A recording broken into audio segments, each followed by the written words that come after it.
Transclyde, it's Strathclyde's new interlocking, interlinking, integrated transport system. Transclyde, brand new trains at brand new stations on the brand new underground. Interchange with trains and buses, ride the brand new cars around. Transclyde, take the brand new British Rail line, Partick down to Rutherglen, connecting up your in and out lines, north to south and back again. Transclyde, the under, over, inner, outer way to get about Strathclyde. Link up, link up, link up, link up, Transclyde, links you Clyde wide.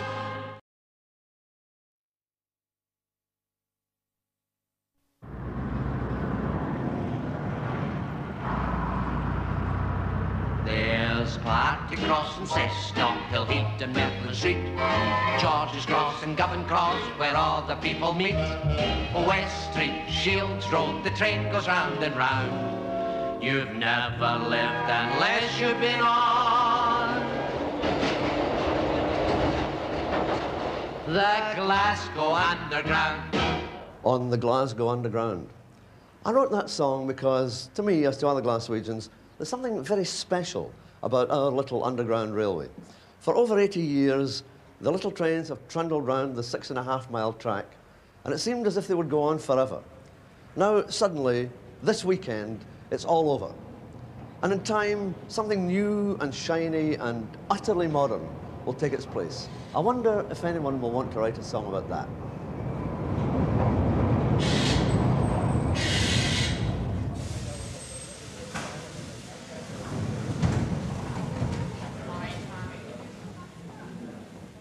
The end of the old Glasgow subway has saddened not only Glaswegians, but enthusiasts from all parts of the country. There is, without doubt, nothing quite like it anywhere else. To an East Coaster like myself, living in that other city, Edinburgh, the Underground's attractions are not entirely obvious. I mean, if you simply want to take a look at a surviving relic of Victorian Glasgow, fair enough. There's plenty here to marvel at, not least the fact that the trains haven't yet rattled themselves to bits. But if you simply want to take a trip, for example, from Hillhead to Buchanan Street in order to catch the last train back to Edinburgh, you need to be a little masochistic to want to actually pay to travel in these toy town torture chambers. Even the most extreme Glasgow folk might have second thoughts about subjecting himself to the sounds, the smells, and the shuglings of the Glasgow Underground.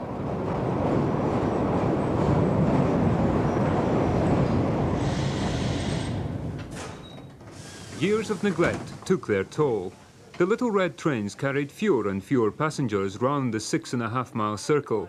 Even so, they had a charm of their own. You lost? She's Thomas, there you go. I thought we were the only ones that was lost. Move again. You can go off flat there. You didn't need to be a Glaswegian to take a pride in the Underground, the only one in Britain outside London. Just look for a moment beneath the surface grime and its wrinkled, peeling face, and you can easily sense its former glory as a showpiece of Victorian endeavour.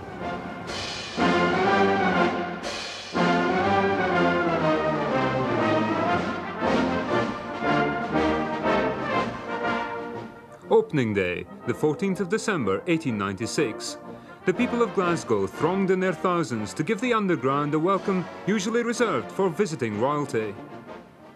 But the day of triumph ended in tragedy when one train crashed into the rear of another underneath the Clyde.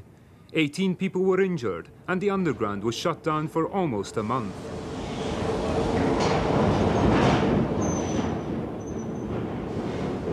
Since then, the Underground has given over 80 years faithful service, with some of the original coaches remaining in service after rattling around for more than 5 million miles. What's the attraction of the Underground? To someone like myself from Edinburgh, it seems like a dirty, smelly place. Well, possibly Glaswegians enjoy dirty, smelly places because we are used to them anyway, but to us it's not a dirty, smelly thing. Yes, it's not all that glamorous, but for one thing, in symbolic terms, every Glaswegian has Christmas every day because he owns his own Hornby train set. You know, it's the biggest train set in the world, and people with, from other cities like Paris and Moscow and London and New York come here and adore this because it really is the toy railway. It's the railway of dreams. We came from Rugby today on the special excursion, but we came back from the Isle of Man the day before, especially so we could go on it. If you look at the stock, you can see it's to an old design, and I think it is a real tribute to the carriage builders of 70 and 80 years ago that such stock can still be used today. From the enthusiast point of view, it's a shame to see such things go.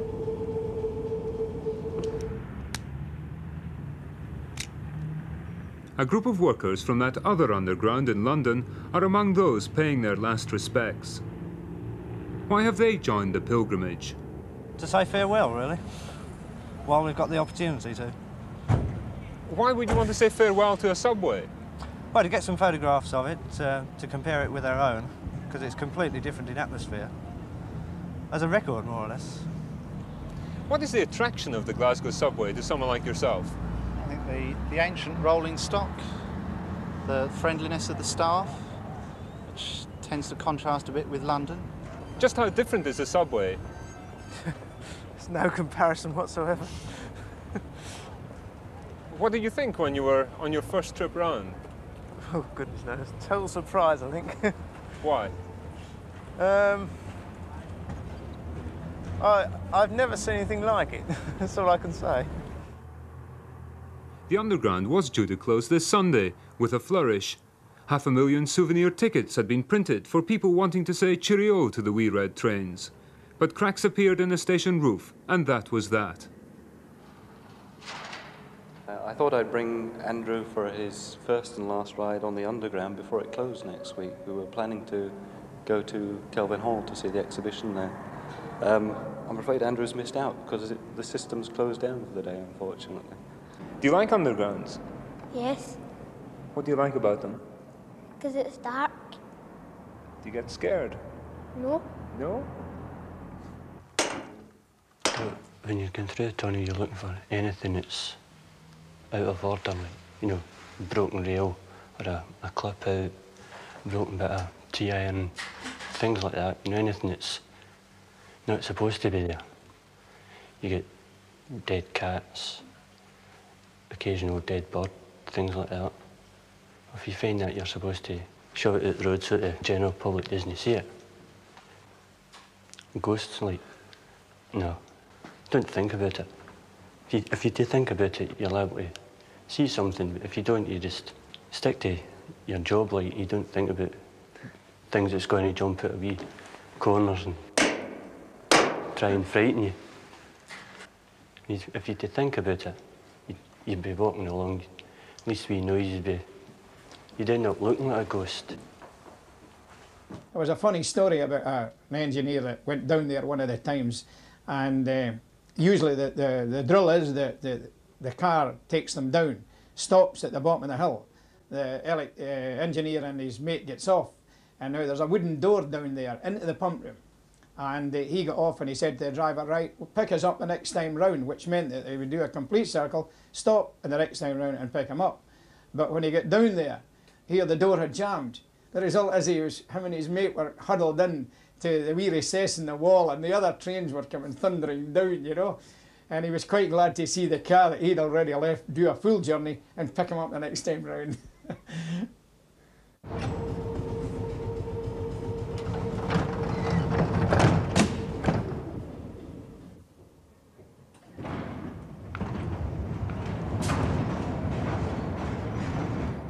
What would you say to people who suggested travelling by the subway is the best way to see Glasgow, because you don't see the bits that normally appear on television, the slums and the motorway and so on? Now, that's a very interesting idea. What you do see is the most important thing in Glasgow, Glaswegians.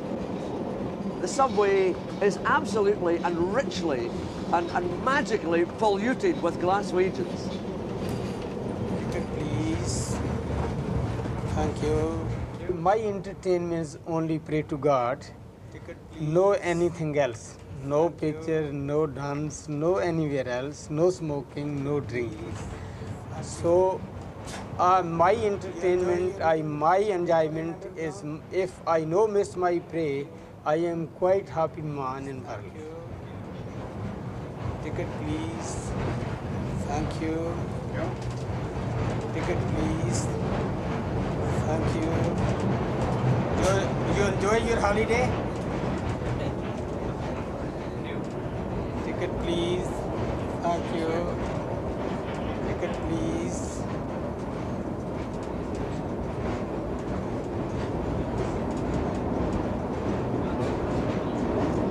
This ticket don't belong to our train.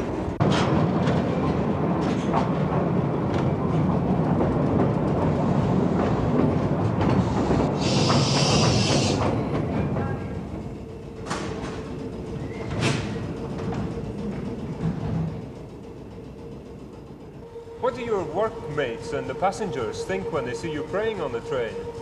Passenger are knowing that. Pardon? Passenger are knowing my idea. And what do they think of it? They are think that a good idea is man making money and same time he making his good life in future. Okay, let's go then.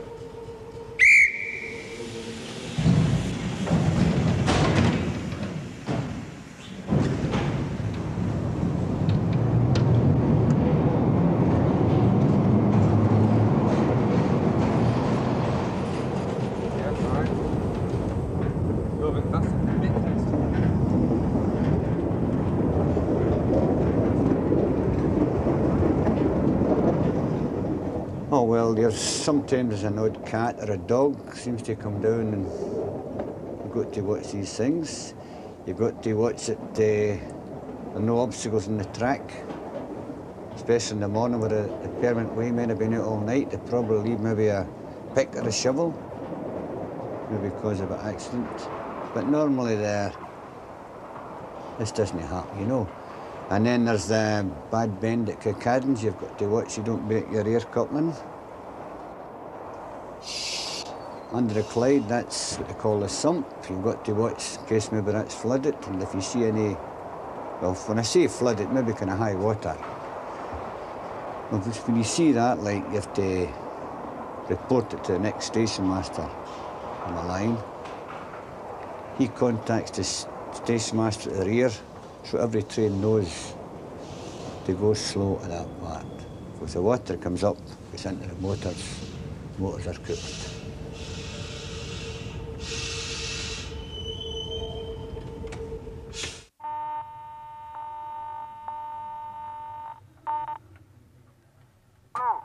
Hello. You going Route 16 there? Is he on the board now? Yeah. Okay. Right. This signalling system is unique in the sense that there's no other system like it in existence at the present time. And of course, in 2 days' time, this will be coming out when we take everything out of the stations after that, the closure. And it's a unique system that I'll be very sorry to see go, but I'll hope to retain some parts of it as a memento in the future. How difficult has it been to keep it going? Well, it has been very difficult because, as you can visualise, when it was installed in 1935 and over the past quite a few years now, we've been finding parts irreplaceable in such an extent that it's been a case of robbing Peter to pay Paul to keep up this part of the system going. We do cannibalise, believe you me, and it takes a bit of ingenuity to do this, so it does. But we managed to do it one way or another. We have done it, and we'll continue to do it till it closes, but I personally will be glad to see the new system come into vogue in 18 months' time. The Underground has been modernised once before. In 1933, cable power gave way to electricity. The two cables, each of them almost 7 miles long, were scrapped. It gave the Underground a new lease of life. It was very, very popular, and people thronged to see the Underground being driven by electricity. And it was a very, very good thing, because it had changed over from the old cable days onto the power-driven traction engine, you know. Actually, I've seen queues 4 abreast down at Govan Cross down there, 2 policemen controlling the queues. and it was very popular. Of course, the fares were very, very much cheaper in these days, and it was only a half-pence from Govan Cross across to Merton Street, which was good value for money because it was taking you underneath the river, and it was a long way round if you didn't use the underground. So it was very, very, very much popular. Was there any time when the popularity caused problems? It was, more especially so at football matches. When you left Merton Street, and for any reason at all, if you had a breakdown underneath the river, the football fans weren't too happy about this, and of course there was many an argument about it, and it was a job trying to get in to do the repair to bring the car up, and the only thing that they thought about was getting to the football match. Doris Cahoon, you worked in the claims department at one time. What kind of complaints did passengers make? I don't recall passengers making very many complaints at all.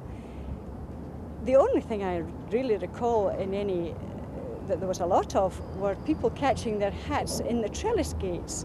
If you're tall, the trellis gates were very well oiled for opening and shutting, and the hats used to get caught quite often. Sometimes coats get caught in those little nicky bits.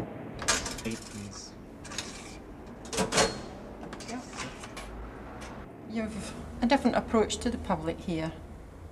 Up on the buses, you're in with the public, you're in among them all the time. Here they're on the other side of this grill and they take advantage of it. Say something rude and run down the stair. Do you never pursue them? Oh no, you can't. You can't leave the window. In practical terms, of course, it's a marvellous transport system because it gets you around the city and then back again, or round and round again. And it's probably one of the only ways in which a north sider ever involuntarily goes through the south side. But you won't see much of the south side. I know, but you can tell the difference. You get the leaks through the tunnel under the Clyde, and then you know you're in foreign parts where Arapaho Indians and Cherokees and wild Pathans are going to fire at the train any moment. You're in foreign parts. If, deep in the south side, you see any smoke signals, they're probably coming from Peter McKechnie's fish shop next door to West Street Station. I suppose in a sense you're being modernised in the same way that the subway is, because you're going to move to brand new premises as well. Oh yes, but you lose a bit. Been here a long time. In with the bricks, as they say. But on the whole, don't know if I'll benefit. We'll need to wait and see. I hope so. We'll have a new premises, but we're losing something here that it'll not have, you know. It's quite unique. Okay, give me a couple of nice big ones, I think. How's that? No, I think we should.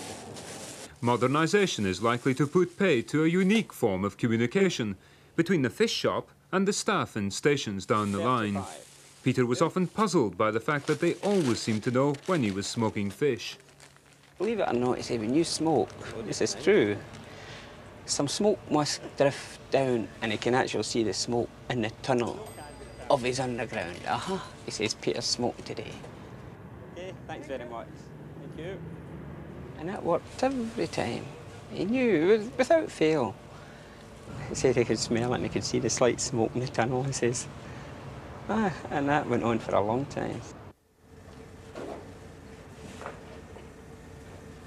Elliot Simpson, a biochemist, is on the track of another smell, that unique aroma arising from deep in the bowels of the underground, that Pong Glaswegians have come to love, the subway smell. Elliot, this is the first time you've actually been down in the tunnel. What exactly are you looking for? Well, I wanted to get some samples of the different types of mud, the dry mud here, and I've got wet mud from the other tunnel, and I want to take some of this back to one of my colleagues in the lab, and hopefully we'll be able to culture something interesting from it. How did you develop an interest in searching for the underground smell? Well, I saw a bit in the Glasgow Herald about the quest for this elusive whatever in connection with the exhibit at the Transport Museum. How did the search for the subway smell begin? Well, you know, it's one of these ridiculous things. A fellow from one of the evening papers phoned me up one day and he asked if we were getting everything we wanted. And I said, well, we hope so. And he said, are you getting full cooperation from the transport department? I said, oh, yes, they're very helpful indeed. And he sort of pushed me a bit, you see, and he said, are you really getting absolutely everything you want? And I said, well, we're having a lot of trouble getting the smell. And, well, that's just how it started, you see, and I almost wish I hadn't said it. The smell down here reminded me of a smell that I'd met at college from a particular culture medium, and I thought, well, if only you could grow up this organism, you could waft the smell through the exhibit and you have your genuine underground.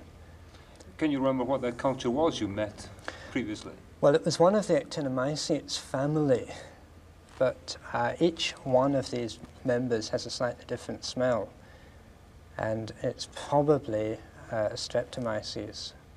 But then there are several of those, and again, each one has its own smell, so it could just be a special one for the Glasgow Underground that isn't in any other. Have you got a favourite at the moment? Well, I've got a culture of Streptomyces, which I've been able to borrow, and it has this sort of damp smell that you'll get in underground caves. And yes. It's a bit stronger than you've got down here, but if concentrated it's a concentrate, so you can dilute it with a lot of air, and you only need a little. Do you see a time when people might be able to buy bottles of the underground smell for those people who want to remember what it was like in the old days? I don't know whether you'd actually want to have the organism in a bottle, but I should imagine you ought to be able to separate out the smell in a safe form. You never know, we may have aerosol, instant tunnel, instant nostalgia. The Glasgow mother taking her child to the top of the subway stairs to sniff the air. It seems to have grown in strength, the myth that the air from the subway gives has healing properties. I think it stemmed from the time when we used Archangel tar, and that was before 1936. It was used on the rope system.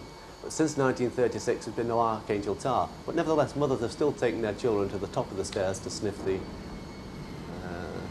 what isn't there, really. Well, Elliot, you've taken away the samples from the tunnel and you've analysed them. Have you come up with anything? Well, I've had a sniff at most of them. Some of them I had to boil to get some smell coming out of them, but I think the most promising one is this one. It's from the mud underneath the burn that runs through Govan Cross Station, and I think if you have a sniff of this, you'll see that it's got potential. Ooh, that smells pretty authentic to me. What do you think of it? Interesting. Is that very interesting indeed? I think I'd rather smell it than drink it. Does that smell to you like the authentic smell of the underground?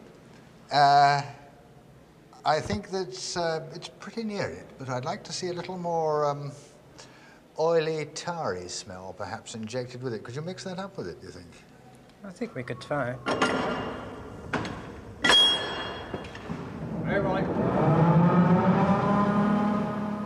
Meanwhile, up in the sheds, the ancient coaches are lifted out of the tunnels for the last time, one by one. This toy town operation will no longer be necessary in the revamped system, thanks to a new drive-in tunnel.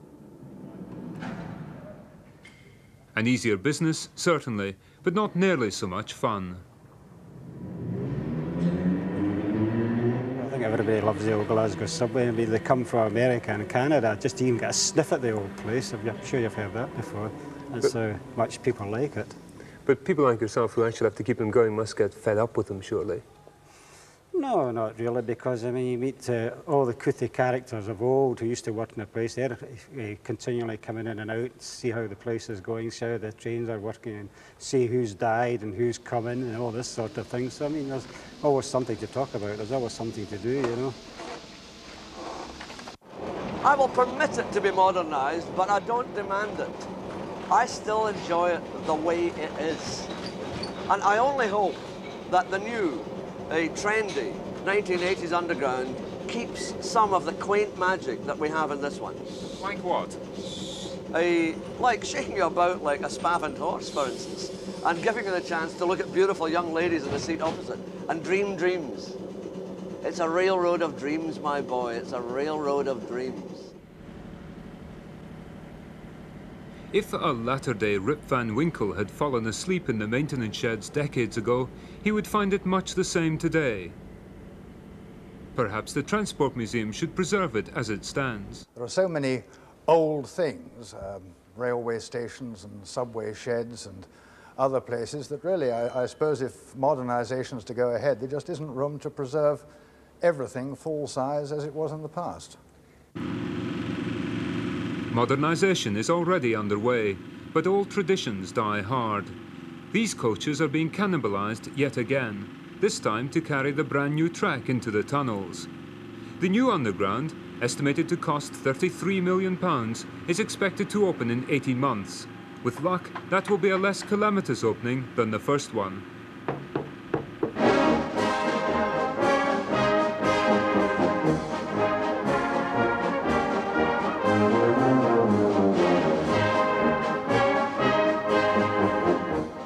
The time around the track will be reduced. Presently we take 28 minutes, half an hour. The new coaches will make the journey in 22 minutes. Now that's quite an improvement. But what people will notice will be the improved ride. We have at present what is known as the Glasgow Schugel. It's good for the kidneys, alopecia, anything you like, but unfortunately it's not very convenient if you're carrying parcels or carrying children. You get thrown about a bit. Rich people spend fortunes buying horses to get the same effect on their liver as the underground gives people in Glasgow for coppers. Some people have suggested that unless the new system shuggles about to the same extent, it may have problems negotiating some of the bends. I've heard that as well. Well, we're realigning the track. We have done a profile of the tunnel all the way around with a computer, and we think it will fit. But the proof of the pudding is in the eating, and in December '78 we'll put the first one down the tunnel and see if it works. Is it really as uncertain as that? No, not really, I'm only joking. It's quite certain that it will fit, and it's quite certain it will run. Can you say with any certainty that the new coaches will last 81 years? I wish I hadn't asked that question. I wouldn't think they would last as well, but I'm quite certain they will meet the requirements of Glasgow for many, many years.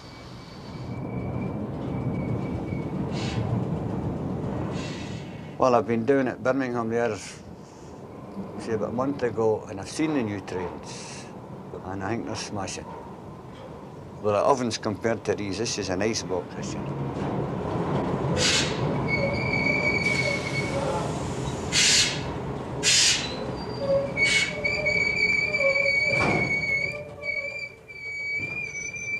So it's the end of the line for the wee red train, and in a way for the men and women who've kept them going. Although many of them will transfer to the new underground, it'll never be quite the same. Oh, it was a sort of family affair, you know, and many a time at the line of demarcation. And these days, of course, the line of demarcation is very much in evidence, but in these days, no. Everybody just helped out, and that was one of the reasons why the underground was able to run as well as it has done until the present time. Well, I'm really sorry that it's closing insofar as it's a very typically Glasgow institution.